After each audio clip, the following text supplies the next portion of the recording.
Lo que hay y lo que suena. Una perspectiva relajada de la música.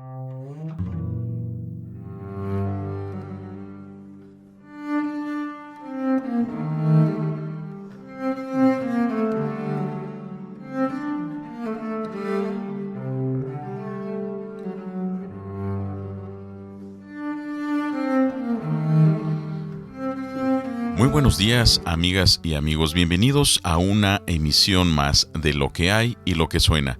Les saluda Luis Güense y les doy la más cordial bienvenida. El día de hoy vamos a hablar de un instrumento que influyó mucho en los compositores del Renacimiento y parte del Barroco, pero también influyó mucho para la conformación de los instrumentos que hoy conocemos como de la familia del violín. Aunque tuvieron caminos distintos, tuvieron muchas cosas en común. Estamos hablando de la viola da gamba.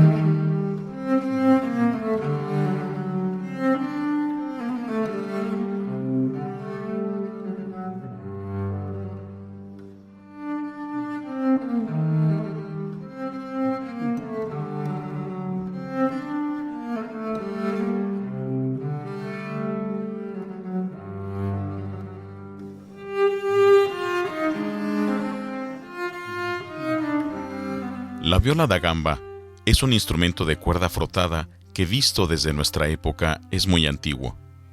Se desarrolló más o menos en el año 1400 y se utilizó especialmente durante el Renacimiento y el periodo barroco.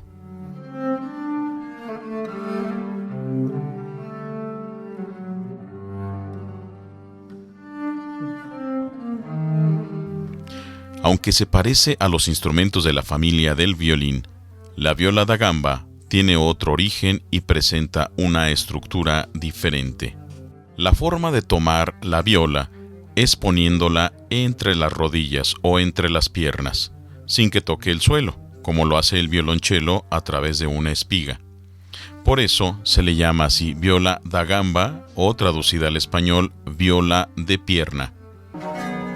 Muy diferente a la posición de los violines, que se tocan apoyados sobre el hombro.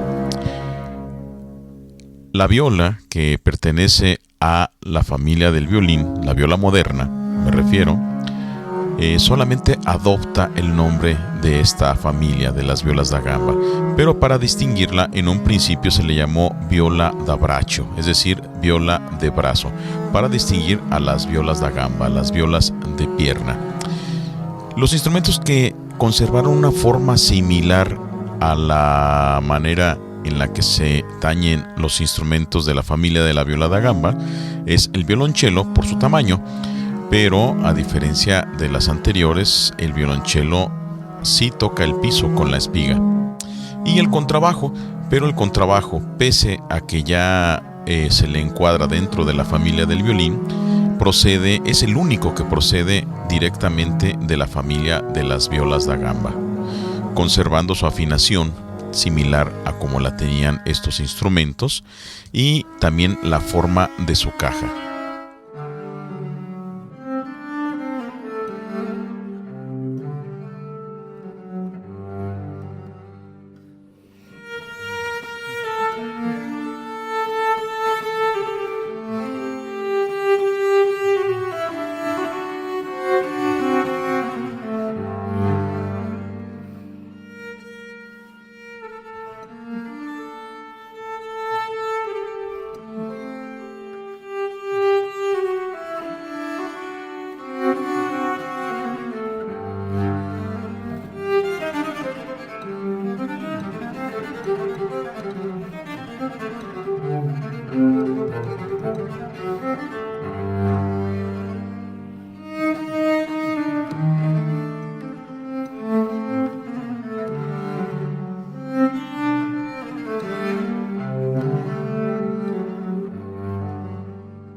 En cuanto al arco, se tomaba con la palma de la mano hacia arriba, como actualmente lo hacen muchos contrabajistas con la técnica llamada técnica alemana, que deriva precisamente de las violas da gamba.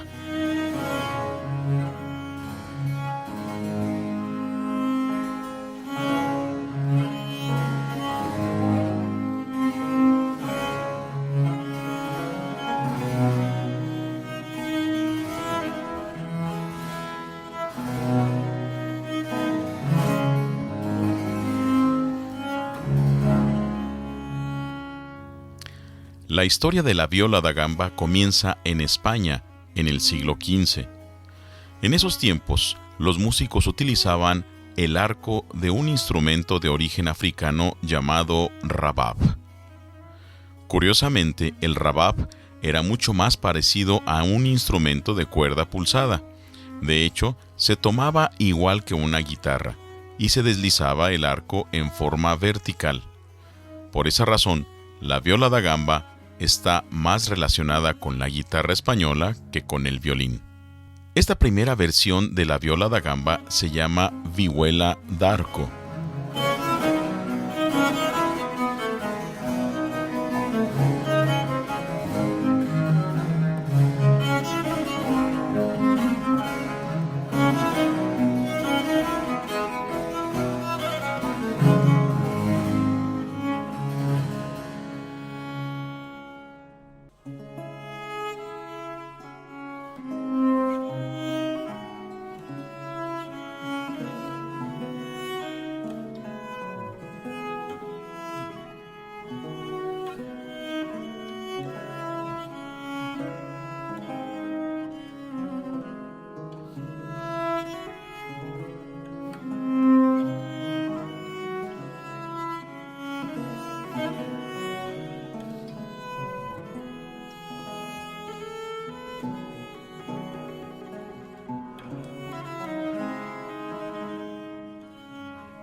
La viola da gamba era muy popular en los siglos mencionados, pero ya por los siglos XVIII y XIX comenzó a disminuir su actividad, principalmente debido al desplazamiento de los nobles en Europa tras revoluciones y movimientos populares. Dado que la gamba se asociaba a la nobleza y la aristocracia, fue prácticamente eliminada del mapa. Por otra parte, las grandes salas para los conciertos exigían un instrumento de mayor volumen y potencia, por lo que la popular viola fue finalmente desplazada por los instrumentos de la familia del violín. En la actualidad, aún es utilizada, pero especialmente en el ámbito de la música antigua, para recrear precisamente las obras del Renacimiento y barrocas.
Entre los compositores de obras para violas da gamba destacan artistas como Henry Purcell, Saint-Colombe, Marine Maré, Antoine Fauquery, Diego Ortiz y Johann Sebastian Bach, entre muchos otros.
Durante el Renacimiento, la música instrumental derivaba principalmente de la música vocal. Por tal motivo, muchos instrumentos que se fabricaron en esta época eran pensados para reforzar las partes corales. Por ende, los instrumentos fabricados se hacían a similitud de las voces que apoyaban. Por ejemplo, para las voces más agudas, se encontraba el rango de soprano o superius, también conocido como tiple, para apoyar las voces medias en el rango de las mujeres o de las voces agudas de los niños. Se encontraba el rango de alto, contralto también. Para reforzar las partes del tenor, también se le llamaba de esa misma forma a los instrumentos que tenían el rango de la voz aguda de los hombres, tenor. Y para reforzar las partes graves de las voces varoniles se encontraban el bajo, barítono también.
Durante el siglo XVI, la viola da gamba era considerada como un instrumento para virtuosos.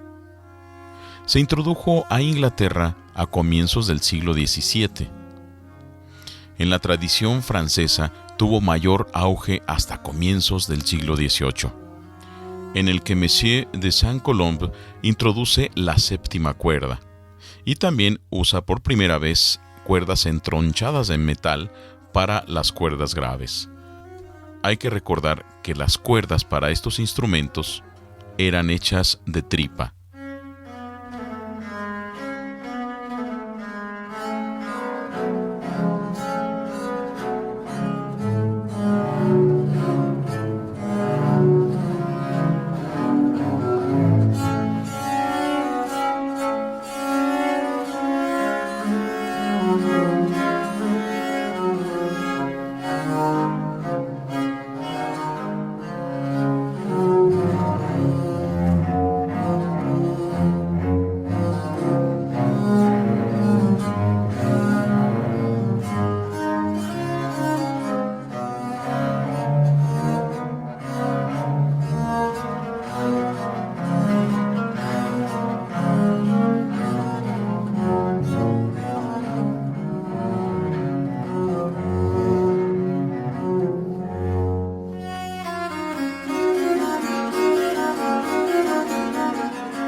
Aunque suele confundirse a los instrumentos de la viola da gamba con los instrumentos de la familia del violín, tienen notables diferencias.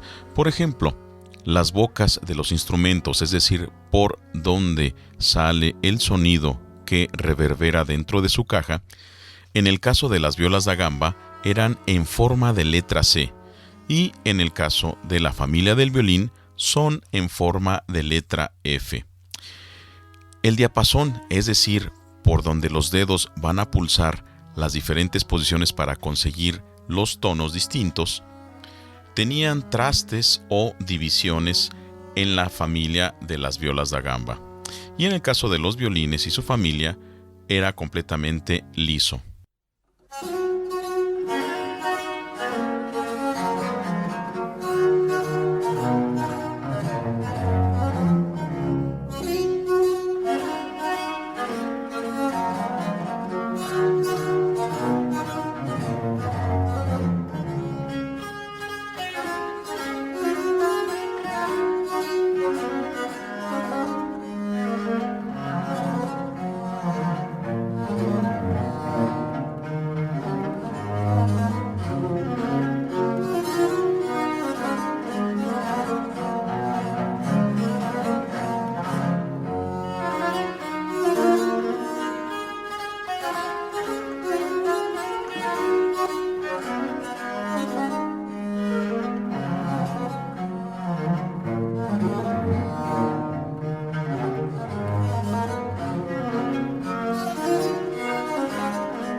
Al conjunto de violas da gamba de diferente tesitura, es decir, de diferente altura, se le conoce como cofre de violas.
Hay una película que quiero recomendarles que habla precisamente de la viola da gamba.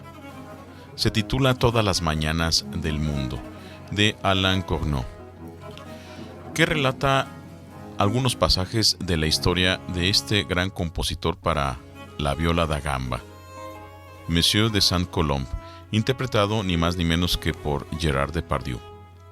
Esta película, estrenada en 1991, se caracteriza porque el soundtrack es interpretado por el gran violista da gamba español Jordi Savall.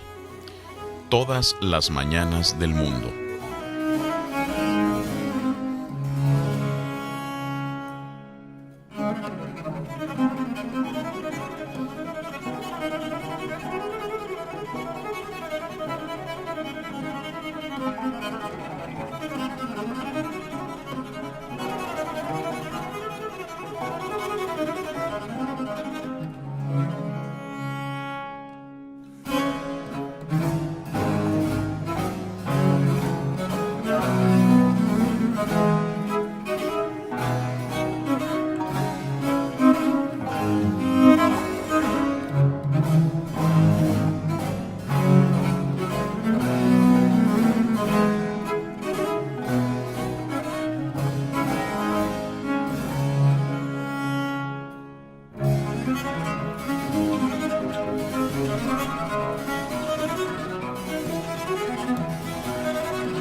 Para la época de Juan Sebastián Bach, la viola da gamba ya era un instrumento poco usual, pasado de moda diríamos hoy.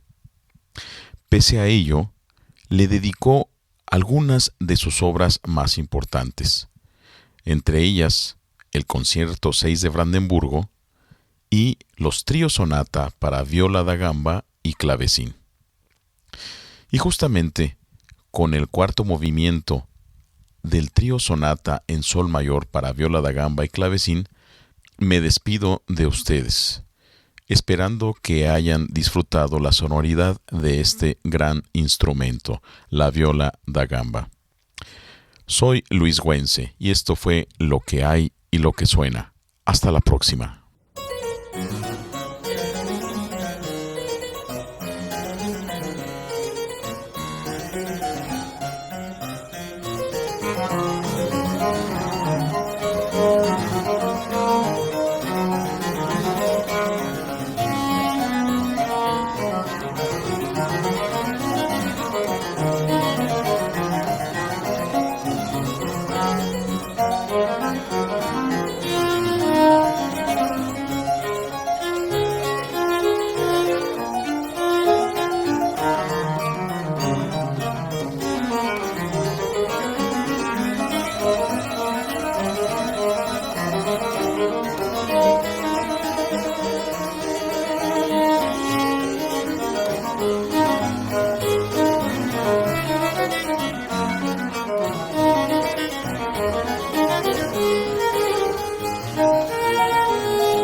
lo que hay y lo que suena. Una perspectiva relajada de la música.